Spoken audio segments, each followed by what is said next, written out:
But what exactly happens to your body when you're in a coma? First, we have to be clear that comas are very different from sleep. Despite the fact that the origin of the word comes from the Greek for coma, or deep sleep, comas are not sleep however, and are instead various forms of unconsciousness that render a person unable to respond to any external stimuli. You can play the loudest, heaviest death metal in the world right next to someone who's comatose, and you won't succeed in doing anything except really annoying the neighbors. Likewise, you can even physically hurt people in a coma and they will remain completely oblivious and unresponsive. In times not too distant past, this was sometimes used as treating, with doctors trying to shock their victims back into consciousness.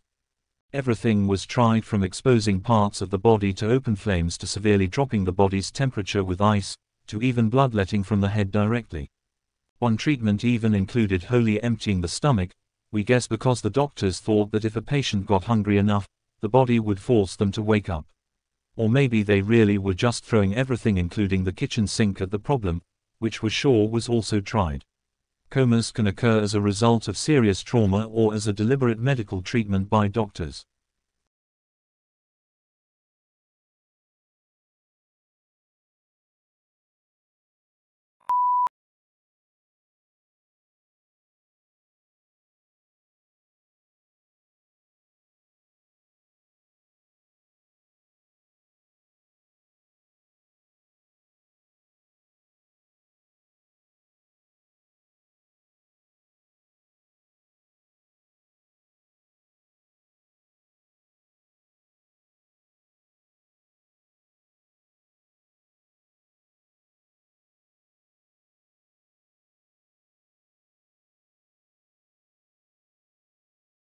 The major currency of our reward system is dopamine, an important chemical or neurotransmitter.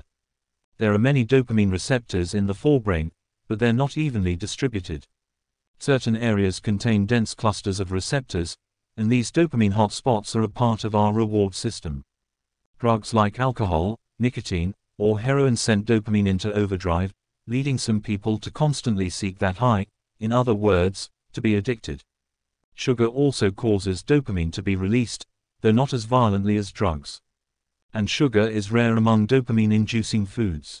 Broccoli, for example, has no effect, which probably explains why it's so hard to get kids to eat their veggies. Speaking of healthy foods, let's say you're hungry and decide to eat a balanced meal. You do, and dopamine levels spike in the reward system hotspots. But if you eat that same dish many days in a row, dopamine levels will spike less and less, eventually leveling out. That's because when it comes to food, the brain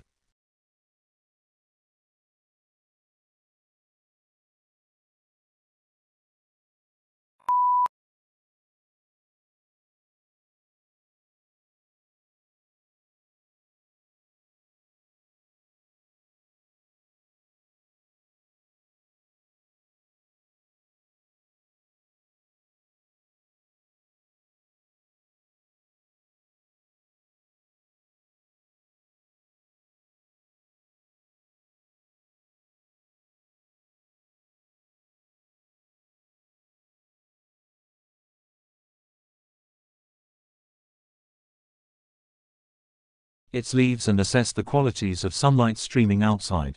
Observing the timing of biological events in relation to changes in season and climate is called phenology. When you notice the daffodil buds are poking through the snow and think spring is on its way, you're using phenology. When you see leaves turn from green to red, and watch migrating birds fly past, and realize that summer is over, autumn is here, you're using phenology. Literally meaning, the science of appearance, phenology comes from the Greek words, pheno, to show or appear, and logos, to study. Humans have relied on phenology since the time of hunters and gatherers. We've watched changes in seasons to know when to plant and harvest food and when to track migrating animals. Scientists observe and document seasonal changes in nature and look for patterns in the timing of seasonal events. Timing of these natural signs has remained consistent until recently. Increasing global temperature is causing rhythms of nature to shift. Budburst, the day when a tree or plant's leaf or flower buds open, is occurring earlier in the year for some species. For every 1 degree Celsius rise in temperature, budburst happens 5 days earlier than usual. Differences in timing affect not only plants, but the insects and birds that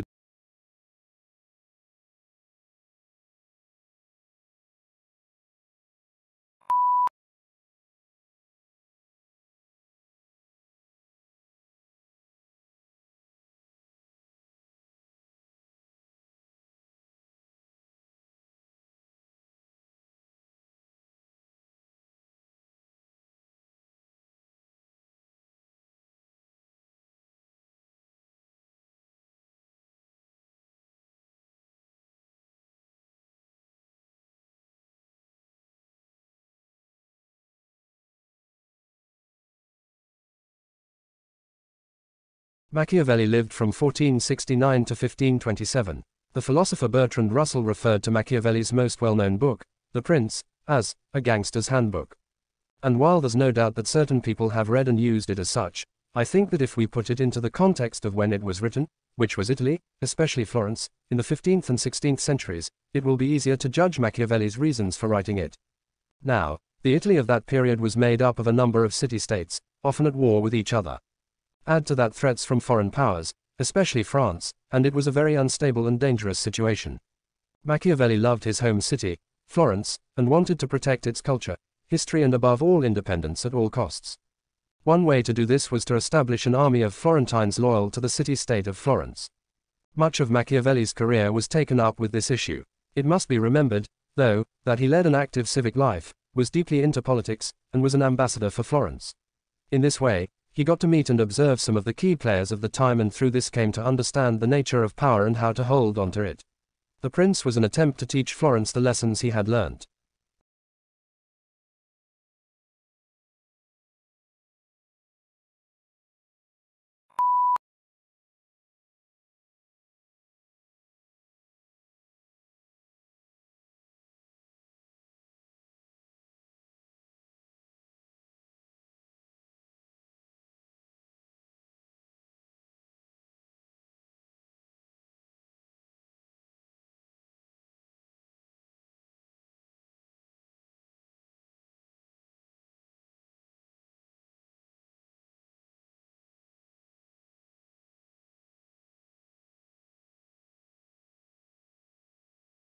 The preservation of embryos and juveniles is a rare occurrence in the fossil record.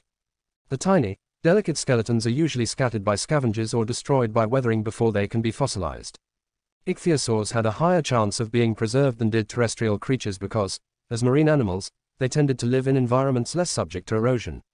Still, their fossilization required a suite of factors: a slow rate of decay of soft tissues, little scavenging by other animals, a lack of swift currents and waves to jumble and carry away small bones, and fairly rapid burial.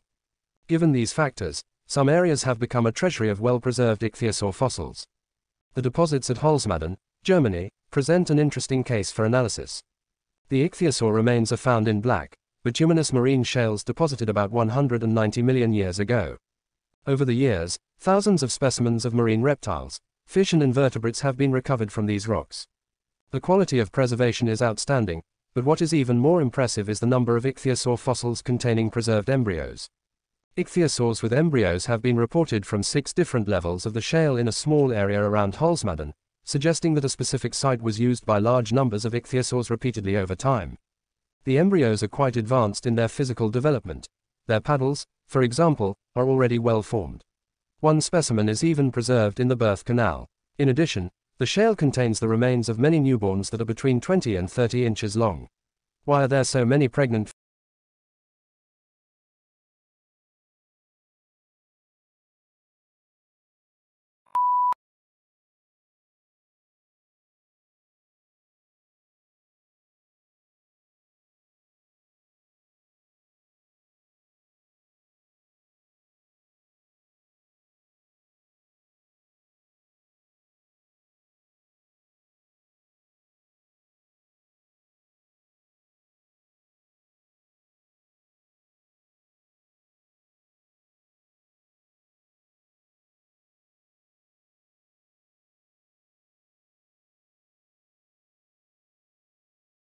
Today I would like to talk about a book in this class. This book focuses on architecture design in London. Not just any place in London. It is in the west side of London called West Street of London. The architecture made a very poor design of the buildings there. This can cause a mood swing. An awful design of the building can have a negative influence on people's mood. If you want some beautiful designs, then you must visit Stanford and Frankfurt. They are good examples of the best architectural designs. Different architects have different perspectives on beauty, which is an arrogant word since is in the eye of the beholder. One can write the out in the play, but how one can design bad and ugly buildings? Well, it is difficult for architects to realize a bad architectural design.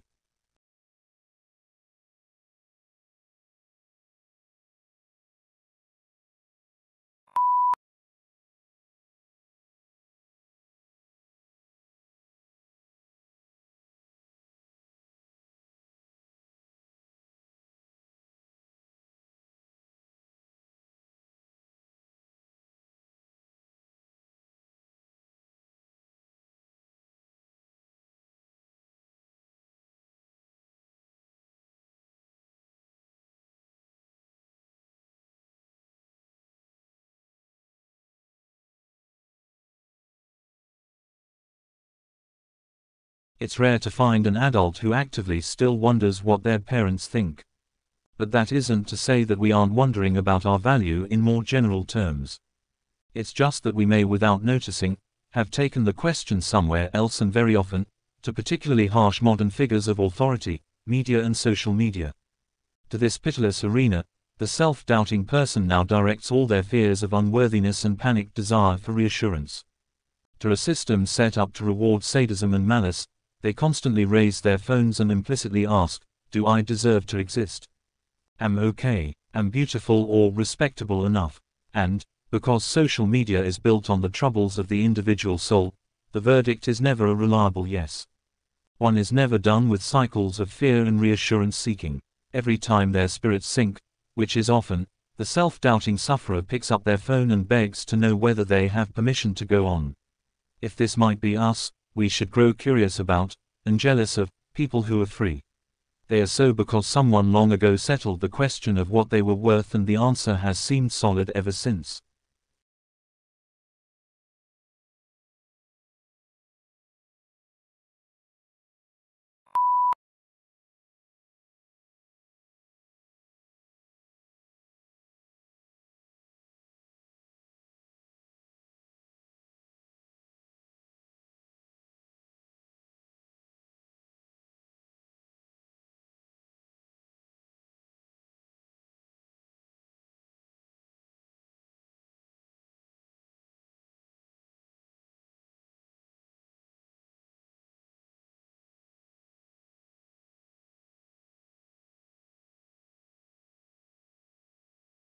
Carbon dioxide, or CO2, is the main greenhouse gas in climate change.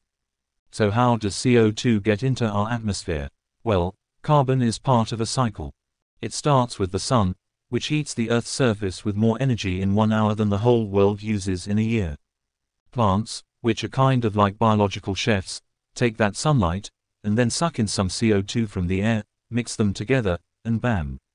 They create a stored form of energy, in the form of carbohydrates such as glucose and sucrose. The process is called photosynthesis. When animals like us eat those plants, our stomachs convert that food back into energy for our own growth. Greenhouse gases are a byproduct of this process, and are released through waste. If those plants die, they decompose, and tiny microorganisms break down those carbohydrates and again, release greenhouse gases as a byproduct. As you see, energy originates from the sun. It is then transferred as it moves through the food chain. But sometimes, carbon-based organisms like plants or animals get stuck in the earth. When this happens, they're compressed under tons of pressure, and turned into carbon-based fossil fuels like oil, coal or natural gas.